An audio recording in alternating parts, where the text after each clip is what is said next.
नमस्कार दोस्तों, आज मैं आपको बताने जा रहा हूँ एक इनकम टैक्स का रूल चेंज हुआ है जो क्लबिंग इनकम से रिलेटेड है। क्लबिंग वर्ड का मतलब यहाँ है इकट्ठा करना या जोड़ देना। तो आइए हम इस रूल को भी समझते हैं और क्लबिंग का मतलब भी समझते हैं।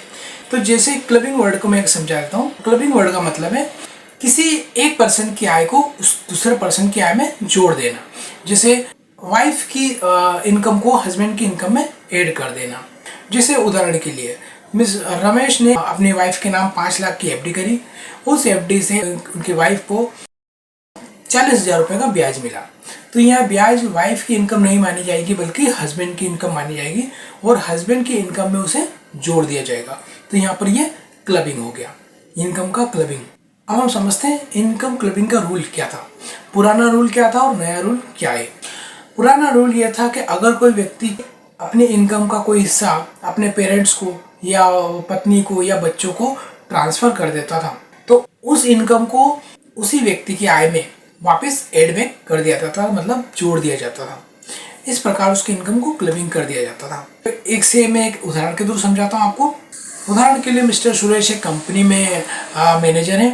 उनकी आय में से वो कुछ हिस्सा उनकी पत्नी, समझ लीजिए उस पत्नी का नाम है सीमा, पत्नी को दे देते हैं, मतलब उसके नाम से एफडी कर देते हैं। तो यहाँ पुराने नियम के अनुसार उस एफडी से जो इंटरेस्ट मिला वो वापस मिस्टर सुरेश की आय में जोड़ दिया जाएगा। मतलब मिस्टर सुरेश की जो सैलरी की इनकम होगी प्लस एफडी का जो इंटरेस्ट आया जो उनकी वाइफ के नाम से उन्हें दिया था उसको भी उनकी आय में जोड़ दिया गया। अब इस नियम में कुछ चेंज किया गया है।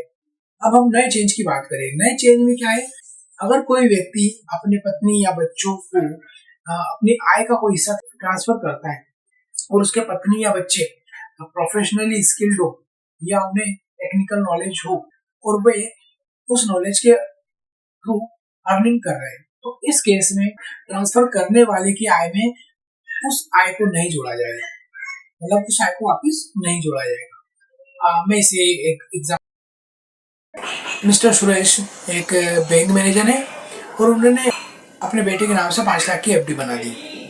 तो यहाँ मिस्टर सुरेश, तो पुराने नियम की बात करें तो मिस्टर जो एफडी से इंटरेस्ट मिल रहा था वो वापस मिस्टर सुरेश की इनकम में ऐड हो जाएगा।